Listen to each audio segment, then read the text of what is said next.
Welcome to the deep dive. Today, we're digging into something really fundamental, the brain science behind how we actually learn. Yeah, we've looked at some great research. It's kind of amazing how much learning we do every day, right? Totally. Picking up skills, new And info. not really thinking about the wiring changes happening upstairs. Exactly. And that's why this is so cool. Understanding the nuts and bolts, it's not just academic. It gives you practical ways to learn better, whether that's for work or studies or just like picking up guitar. Absolutely. Yeah. Our goal here is really to pull out the key ideas from the research, make it clear why knowing this stuff can help you level up your own learning. Okay, let's jump right in then. From a neuroscience angle, what is learning? Like fundamentally. Well, at its core, it's basically your brain physically changing in response to experiences. The really exciting bit is neuroplasticity. Neuroplasticity, Yeah. right? The idea that the brain isn't fixed. Exactly. It's adaptable. It reorganizes itself. That's the main thing. Really, your brain is constantly being shaped by what you do and what you encounter. Okay, so it's less like a computer hard drive just storing files. Oh, much more active than that. Yeah, More dynamic. precisely. Yeah. Every new thing you learn, every skill you practice, Yeah.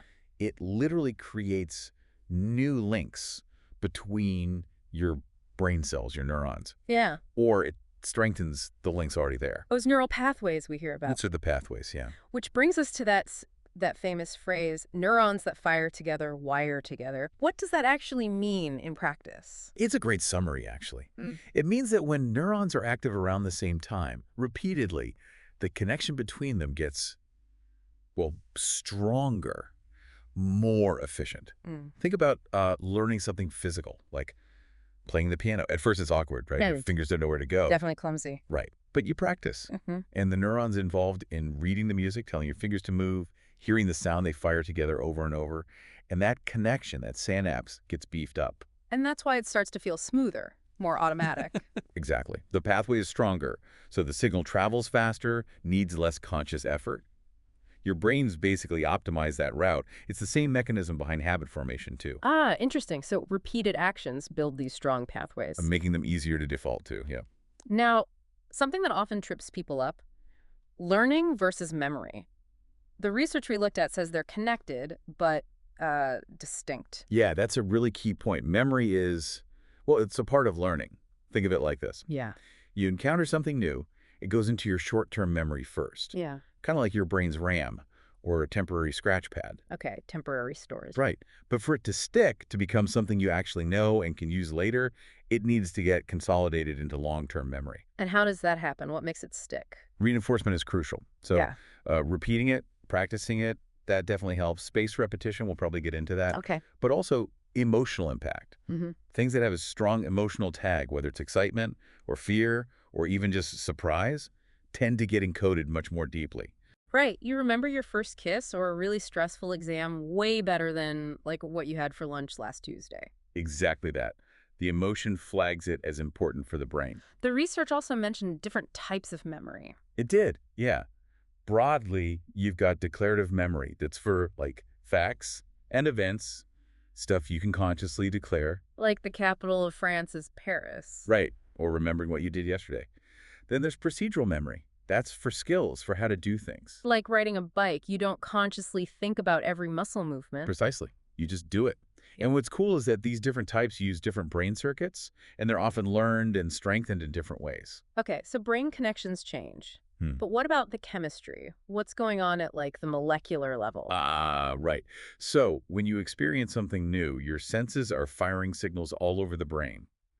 Neurons talk to each other using chemicals and neurotransmitters. Okay, And one that gets a lot of attention in learning is dopamine. dopamine, often called the reward chemical or feel-good chemical. Yeah, it gets called that. Mm-hmm. And it is released when something feels good or rewarding, or when you achieve a goal. But its role in learning is really specific. It acts like a highlighter pen. A highlighter, how so? It reinforces the behavior that led to the reward. So you finally solve that tricky math problem, you get a little dopamine hit. That signal basically tells your brain, hey, Yeah. whatever you just did, that pathway, that worked. Remember that. Do it again. Okay. So it flags the successful action or thought process. Exactly. It signals importance and motivates you to repeat what worked. It's not just about feeling good. It's a core part of the learning signal itself. That feeling of satisfaction when you get something difficult, that's dopamine helping lock it in. So it's like a biological thumbs up, encouraging more of that behavior. Pretty much. And this links directly to motivation, you see. The anticipation of that dopamine release helps drive us to learn, to explore, to figure things out. It's got a real chemical basis. And emotions play into this chemical mix too, right? Yeah, absolutely. Yeah. As we said, they influence how strongly memories are encoded and how long they last. It's all interconnected. This is really fascinating. Okay, so knowing all this, how do we use it? How can we actually, learn better? Say someone's trying to learn Spanish. What practical tips come out of this research? Yeah, good example. Several really solid strategies emerge. One big one is spaced repetition. Right, you mentioned that, not cramming. Exactly. Don't try to stuff all the vocabulary in one go. Mhm. Spread your review sessions out over time. Review today, then maybe in a day, then in a few days, then a week. Gradually increasing the gaps. Right. It gives your brain the time it needs to consolidate those connections properly, like letting cement set between layers. Much more effective for long-term recall than cramming. Makes total sense. Okay, what else? Active recall. This one's huge. Don't just passively reread your notes or the textbook chapter. So just looking at it isn't enough. No. You need to actively pull the information out of your own head. Test yourself. Use flashcards properly. Try to recall the answer before you flip it over. Try to explain the concept to someone else, or just to yourself, without looking at your notes. That feeling of effort when you're trying to remember, that's actually the useful part. That is the useful part. That retrieval effort is what strengthens the memory trace way more than just passively seeing the information again. It's like exercising the pathway. It feels harder, but the results are much better. Okay, active recall. Got it. What else is key? Sleep. We absolutely cannot ignore sleep. The classic advice, but it's really that important for learning. It's critical. The research is really clear on this. During sleep, especially deep sleep and REM sleep, the brain is hard at work, consolidating the memories from the day. Consolidating, like organizing files. That's a great analogy. Yeah, it's like the brain is sorting through the day's information, strengthening the important connections, clearing out some of the junk, and integrating the new stuff with what you already know. So pulling an all-nighter before a test, actually counterproductive. Hugely counterproductive for learning, yeah. You might be able to regurgitate some facts in the short term, but you're sacrificing the consolidation that makes knowledge stick.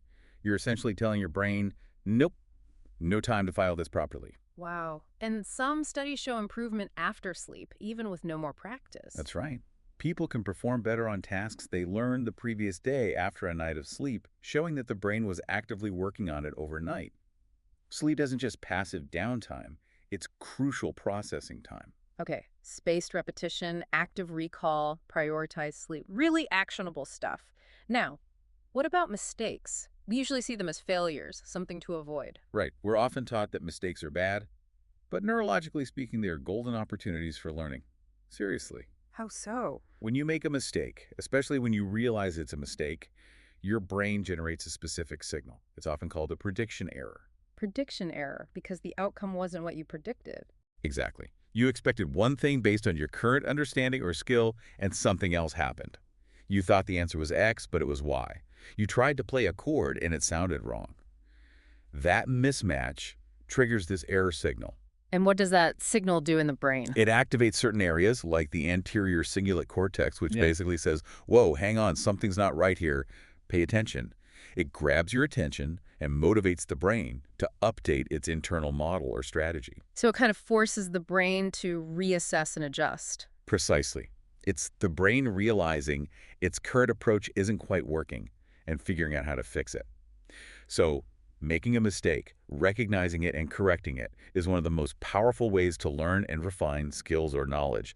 It's literally failing forward. That reframes mistakes completely, not as failures, but as data points. Exactly. Valuable data points. Okay. But then this is important. Just making the mistake isn't enough.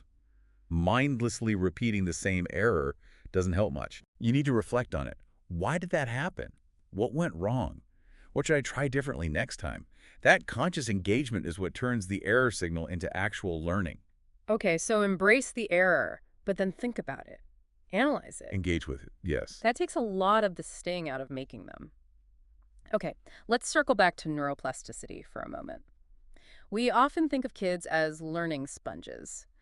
Does that ability, that plasticity, really drop off as we get older? Well, it's true that kids generally have higher levels of plasticity. That's partly why they can pick up languages so seemingly easily, or learn musical instruments, or even recover function after brain injuries, sometimes better than adults. Their brains are just incredibly malleable. So is it harder for adults? Is it a case of you can't teach an old dog new tricks? No, no, definitely not. That's a myth. While the rate or ease might change a bit, it might take more focused effort, more consistency. Adult brains absolutely retain plasticity throughout life. That's really good to hear. Yeah, you can learn new languages, new skills, change habits, even rewire negative thought patterns as an adult. It just requires intention and practice. The capacity is still there. Hmm.